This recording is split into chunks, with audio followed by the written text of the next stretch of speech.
আসসালামু আলাইকুম, কেমন আছেন সবাই? এই যে দেখেন রান্না বান্না ভিডিও নিয়ে চলে আসলাম। তো হচ্ছে আজকে মাসকলার ডাল রান্না করব, মিষ্টি কুমড়া ভাজি করব, আর হচ্ছে মাছ ভাজি করব।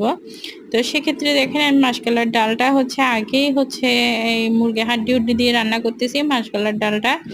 এই যে দেখেন মুরগি হাড্ডি উড্ডি কষায় টষায় আমি মাসকলার ডালটা ঢেলে দিছি। এখন দেখেন পারফেক্ট ভাবে আমার হচ্ছে হয়ে গেছে।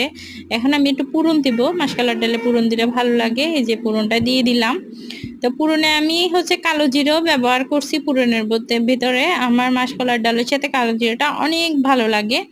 তো এখন দেখেন আমি ওটা রেখে দিয়েছি। এখন হচ্ছে আমি মিষ্টি কুমড়া ভাজি করব। এখানে একটা রসুন দিলাম কেটে, তারপর পেঁয়াজ মরিচ কেটে দিয়ে দিলাম।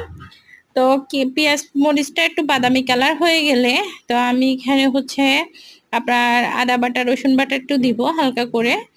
আমার এটা দিলে ভালো লাগে। তো হচ্ছে যে কি, এই যে দেখেন ভালোভাবে এটাকে নেড়ে চেড়ে দিয়ে দিলাম। নেড়ে চেড়ে ভালো করে একটু হলুদ দিলাম, আর একটু মশলা দিলাম সামান্য হালকা করে। তা আমি হচ্ছে এখন আপনার মিষ্টি কুমড়াটা দিয়ে দিব। এই যে দেখেন মিষ্টি কুমড়া, অনেকেই মিষ্টি কুমড়ার সাথে চিনি ব্যবহার করে, আমি আবার চিনি ব্যবহার করি না। আর দেখেন আমার মিষ্টি কুমড়াটা ভালো করে বসাই দিছি, এখন হয়ে গেছে। এটার মধ্যে আমি এখন এই যে আপনার শুকনো মরিচের গুঁড়া, আমার মিষ্টি কুমড়ার সাথে এই শুকনো মরিচের গুঁড়া অনেক ভালো লাগে, এটা আমি দিয়ে দিলাম। তো হচ্ছে এখন আমি মাছ ভাজি করব। মাছটা ভাজি বসাই দিছি, আমার মাছটা ভাজি হয়ে গেছে। ওকে, আল্লাহ হাফেজ, ভালো থাকবেন, অবশ্যই জানাবেন কমেন্টের মাধ্যমে কেমন হয়েছে।